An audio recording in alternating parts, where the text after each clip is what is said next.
இலங்கையோட வர்த்தக உலகத்துல ஒரு மிகப்பெரிய கேள்வியையும் சர்ச்சையையும் உருவாக்கி இருந்த கொலை வழக்கு தான் வர்த்தகர் தினேஷ் ஷாஃப்டரோட கொலை வழக்கு. இந்த கொலைக்கு பின்னாடி யார் இருக்குது, இது ஒரு திட்டமிட்ட சரியா, எதுக்காக இந்த கொலை நடந்தது அப்படிங்கிற கேள்விகளுக்கான பதில் இதுவரைக்குமே கிடைக்கல. இதுக்கான வழக்கு விசாரணைகள் எல்லாமே இப்போ ஆரம்பிக்கப்பட்டிருக்கக்கூடிய பின்னணியில, அதாவது தேசிய மக்கள் சக்தி அரசாங்கத்துக்கு கீழே தினேஷ் ஷாஃப்டரோட வழக்கு விசாரணைகள் இப்போ மறுபடியும் ஆரம்பிக்கப்பட்டிருக்கு, அதாவது தூசு தட்டப்பட்டிருக்கு அப்படின்னு தான் சொல்லணும். இப்படியான பின்னணியில இந்த கொலை வழக்கு தொடர்பா இப்போ சர்வதேச அளவுல ஒரு மிகப்பெரிய அதிர்ச்சி தகவல் வெளியாகி இருக்கு. என்ன இந்த தகவல்? இலங்கையோட போலீஸ் திணைக்களத்தை அரசியல் அழுத்தங்கள்ல இருந்து பாதுகாக்கக்கூடிய சர்வதேச அமைப்பு இந்த ஒட்டுமொத்த கொலை விசாரணையையும், அதாவது தினேஷ் ஷாஃப்டரோட கொலை விசாரணைய முன்னாடி நின்று மூடி மறைச்ச அந்த முக்கியமான புள்ளி யாரு அப்படிங்கிறத பகிரங்கமா வெளிப்படுத்த இருக்கு. அது வேற யாரும் கிடையாது, முன்னாள் பிரதி போலீஸ் மா அதிபர் பிரசாத் ரணசிங்க தான் அப்படின்னு சொல்லி அந்த அமைப்பு நேரடியாவே குற்றம் சுமத்தி இருக்கு. லஞ்ச ஒழிப்பு பிரிவு இவரை கைது செஞ்ச சந்தர்ப்பத்துல லஞ்ச ஒழிப்பு பிரிவை தடுத்தது யாரு? இந்த சதிக்கு பின்னாடி இருக்கக்கூடிய அந்த பலம் வாய்ந்த அரசியல் கட்சி எது? இப்போ இருக்கக்கூடிய விசாரணைகள்ல இருந்து தப்பிக்க தன்னோட மனைவியோட பிரசாத் ரணசிங்க நாட்டை விட்டு தப்பிச்சு போக திட்டம் தீட்டுறாரா? இந்த முழுமையான பின்னணியை இன்னைக்கு வீடியோல பார்க்கலாம். இலங்கையின் முதற்தர சுற்றுலா தலம் ரீச்சாவின் மாபெரும் உணவு திருவிழா ஆகஸ்ட் மாதம் 7, 8, 9 மற்றும் 10 தேதிகளில் மாலை 6 மணி முதல் 10 மணி வரை இன்றைய டிக்கெட்டுகளை பெற்றுக் கொள்ளுங்கள். தமிழ் வர்த்தகர் தினேஷ் ஷாஃப்டரோட கொலை வழக்கு ஆரம்பத்துல இருந்தே பல திருப்பங்களோட தான் நகர்ந்துகிட்டே இருந்தது. இதுக்கு பின்னாடி யார் இருக்காங்க, எதுக்காக இவர் கொலை செஞ்சிருக்கணும், அதுவும் ஒரு பிஸியான ஒரு நகரத்துக்குள்ள, கொழும்புலயே ரொம்பவே பிஸியா இருக்கக்கூடிய பொரலை நகரத்துக்குள்ள மயானம் அப்படிங்கிறது எல்லாருமே போய் வரக்கூடிய ஒரு இடம், அதாவது அடிக்கடி அந்த இடத்துல கொஞ்சம் கூட்டமாவே இருக்கும். அப்படி இருக்கக்கூடிய ஒரு இடத்துல எப்படி இவர் கொலை செய்யப்பட்டாரு, இது எப்படி யாருக்குமே தெரியாம இந்த சம்பவம் நடந்தது அப்படிங்கிற நிறைய கேள்விகள் இவருடைய இந்த கொலைக்கு அப்புறமா எழுப்பப்பட்டது. அது மட்டும் இல்லாம இந்த கொலை வழக்கு தொடர்பான விசாரணைகள் கொஞ்ச நாள் நடந்துகிட்டு இருந்தது. இந்த ஆட்சி மாற்றம், அரசியல்வாதிகளோட அழுத்தங்கள் அப்படின்னு சொல்லி இந்த கொலை வழக்கு தொடர்பான விசாரணைகளும் மூடி மறைக்கப்பட்டது அப்படிங்கிறது எங்க எல்லாருக்குமே தெரியும். இப்போ இந்த தேசிய மக்கள் சக்தி அரசாங்கம் ஆட்சிக்கு வந்ததுக்கு அப்புறமா இந்த கொலை வழக்கு தொடர்பாகவும் சரி, இது மட்டும் இல்ல, கடந்த ஆட்சிகள்ல நடந்த பல கொலை வழக்குகள் தொடர்பா விசாரணைகள் மறுபடியும் ஆரம்பிக்கப்பட்டிருக்கிறது மட்டும் இல்லாம தீவிரமா அதுக்கான சட்ட நடவடிக்கைகளும் நடக்கப்பட்டு இருக்கு அப்படிங்கிறது எங்க எல்லாருக்குமே தெரிஞ்ச ஒரு விஷயம். இப்படியான பின்னணியில இந்த தமிழ் வர்த்தகர் தினேஷ் ஷாஃப்டரோட கொலை வழக்க தேசிய மக்கள் சக்தி அரசாங்கம் எப்படி ஹேண்டில் பண்ண போறாங்க, இது தொடர்பான விஷயங்களை எப்படி வெளிக்கொண்டு வர போறாங்க, விசாரணைகள் எந்த கோணத்துல நடக்க போகுது அப்படிங்கிற ஒரு எதிர்பார்ப்பு மக்கள் மத்தியிலையும் சரி, இதுல பாதிக்கப்பட்டவங்களுக்கும் சரி அதிகமாவே இருந்தது. இதே மாதிரிதான் வசீம் தாஜுதீன், அதாவது கடந்த ஆட்சிகள்ல கொலை செய்யப்பட்டதா சொல்லப்படக்கூடியவர் தான் வசீம் தாஜுதீன். இவருடைய கொலை வழக்குமே இப்ப விசாரணைக்கு எடுத்துக்கொள்ளப்பட்டிருக்கு.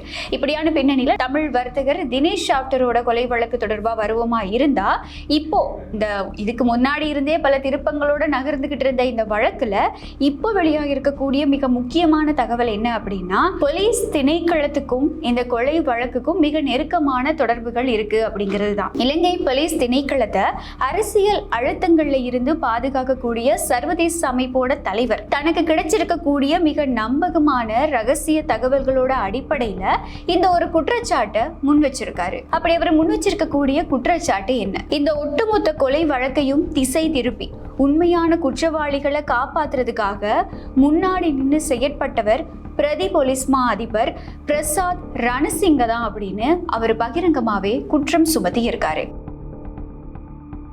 யார் இந்த முன்னாள் பிரதி போலீஸ் மா அதிபர் பிரசாத் ரணசிங்க? இவர் ஒன்றும் சாதாரணமானவர் கிடையாது. இலங்கையோட அரசியல் அதிகாரத்தோட உச்சத்துல இருந்த ராஜபக்ஷ கூட்டத்தோட மிக நெருக்கமான கூட்டாளி தான் இந்த பிரசாத் ரணசிங்க. அவங்களோட நேரடி வேண்டுகோளுக்கு இணங்க தான் இந்த விசாரணைகள் முடக்கப்பட்டிருக்கு அப்படிங்கிற ஒரு பகிரங்கமான குற்றச்சாட்டும் இப்போ முன்வைக்கப்பட்டு இருக்கு. இந்த இடத்துலதான் மிக முக்கியமான இன்னொரு விஷயமும் வெளிப்படுத்தப்படுது. அன்னைக்கு பிரதி போலீஸ் மா அதிபர் பிரசாத் ரணசிங்க ரணசிங்கவை லஞ்ச ஊழல் ஒழிப்பு பிரிவினர் கைது செய்த சந்தர்ப்பத்துல சட்டப்படி இவரை கைதும் செஞ்சுட்டாங்க. ஆனா அந்த கதை அங்கேயே முடியல.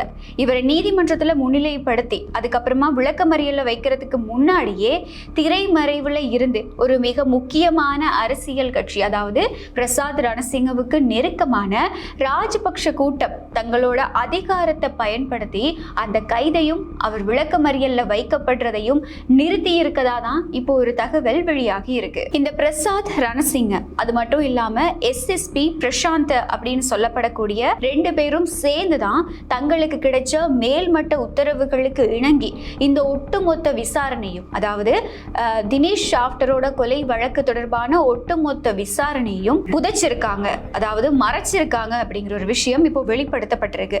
அன்னைக்கு மட்டும் லஞ்ச ஊழல் ஒழிப்பு ஆணைக்குழு இவரை கைது செஞ்ச சந்தர்ப்பத்தில் நீதிமன்றத்தில் முன்னிலைப்படுத்தி இவருக்கு உரிய அந்த விளக்கமறியல் வழங்கப்பட்டு இருந்தா அவர்கிட்ட நடத்தப்பட்ட மேலதிக விசாரணைகள்ல இந்த தினேஷ் ஷாஃப்டரோட கொலை வழக்கு தொடர்பா இன்னும் பல தகவல்கள் வெளியாகி இருக்கலாம். இன்னும் பல தகவல்கள் என்ன, தினேஷ் ஷாஃப்டரோட கொலைக்கு மிக முக்கியமான சூத்திரதாரி யாரு, யார் இந்த கொலையை செஞ்சாங்க, இதுக்கு பின்னாடி இருக்கக்கூடிய மிக முக்கியமான புள்ளிகள் யாரு அப்படிங்கிற விஷயமே அன்னைக்கு பிரசாத் ரணசிங்க மூலமா தெரிய வந்திருக்கும் அப்படிங்கிறது தான் இப்போ சொல்லப்படக்கூடிய மிக முக்கியமான விஷயம். இதை யாருமே விமர்சிக்கவோ இது தொடர்பாக கருத்து தெரிவிக்கவோ இல்லை. நாங்கள் முதல்ல சொன்ன மாதிரி இந்த அமைப்பு தான் ஆதங்கத்தோட இந்த கருத்துக்களை முன் வச்சிருக்கு. இப்போ தினேஷ் ஷாஃப்டரோட கொலை தொடர்பான விசாரணைகள் மறுபடியும் தீவிரமா ஆரம்பிக்கப்பட்டிருக்கு. இப்படியான பின்னணியில தங்களுக்கு ஆபத்து இருக்கு அப்படிங்கிற உணர்ந்துகிட்ட பிரசாத் ரணசிங்க உள்ளிட்ட குழு, இதை திட்டம் தீட்டின குழு என்ன பண்றாங்க அப்படின்னா, நாட்டுல இருந்து வெளியே தப்பிச்சு போறதுக்கு, வெளிநாட்டுக்கு தப்பிச்சு போறதுக்கான திட்டங்களையும் தீட்டிக்கிட்டு இருக்கதா தான் ஒரு தகவல் இப்போ வெளியாகி இருக்கு. பிரசாத் ரணசிங்கவோட மனைவி கொழும்புல இருக்கக்கூடிய விசா ஏஜென்சி அலுவலகம் ஒன்று நடத்தி வர்றதாகவும் இதோட பின்னணியை பயன்படுத்தி தங்களுக்கு எதிராக சட்டம் பாயறதுக்கு முன்னாடியே நாட்டை விட்டு ரகசியமா தப்பிச்சு போறதுக்கு இவங்க 2 பேரும் தயாராகிட்டு இருக்கதாகவும் தான் சொல்லப்படுது. அதாவது சர்வதேச அமைப்போட தலைவர் இப்படியான ஒரு எச்சரிக்கையை தான் இப்போ முன் வச்சிருக்காரு.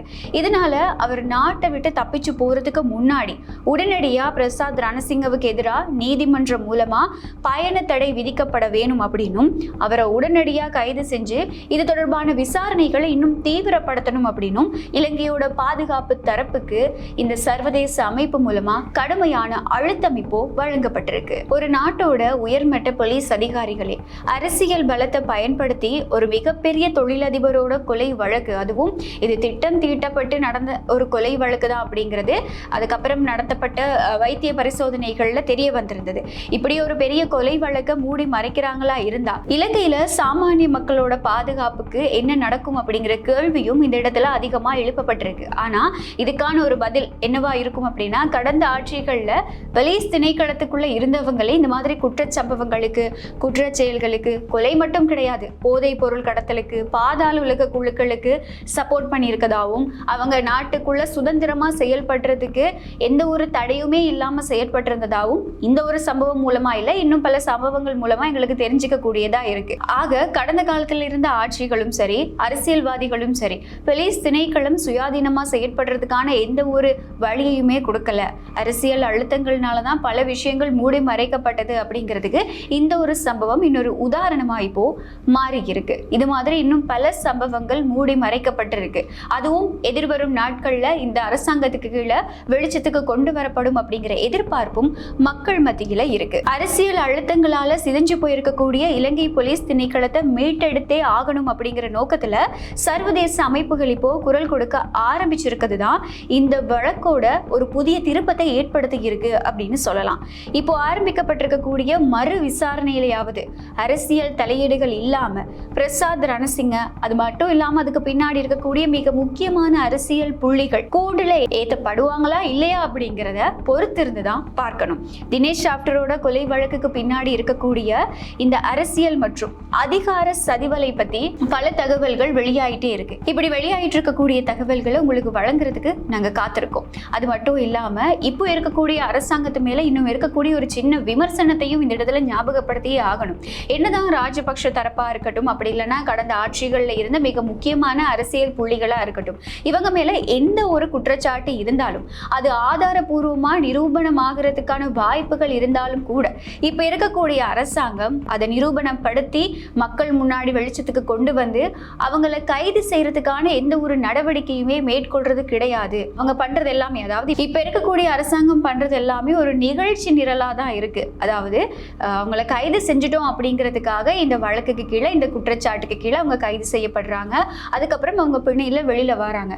ஆனா அதுக்கப்புறம் தொடர்ந்து அந்த வழக்கு நடந்துகிட்டே போகுது. அவங்களுக்கு எதிரான சட்ட நடவடிக்கை எடுக்கப்படுதா இல்லையான்னு கேட்டா அந்த இடத்துல ஒரு சந்தேகமும் எழுப்பப்படுது. இது இப்ப இருக்கக்கூடிய அரசாங்கம் மேல முன்வைக்கப்படுற ஒரு மிகப்பெரிய விமர்சனமாகவும் இருக்கு. என்னதான் ராஜபக்ஷ தரப்பு மேல குற்றச்சாட்டுகள் இருந்தாலும், அதுக்கு ஆதாரபூர்வமாக நிரூபிக்கிறதுக்கான வாய்ப்புகள் இருந்தாலும், இப்ப இருக்க அரசாங்கம் அதை பண்றது கிடையாது. ஏன்னா அவங்களுக்கு பின்னாடியும் ராஜபக்ஷக்களோட அழுத்தங்கள் அதிகளவா இருக்கு அப்படிங்கிறது தான் இப்போ அதிகளவுல பேசப்பட்டு வருது.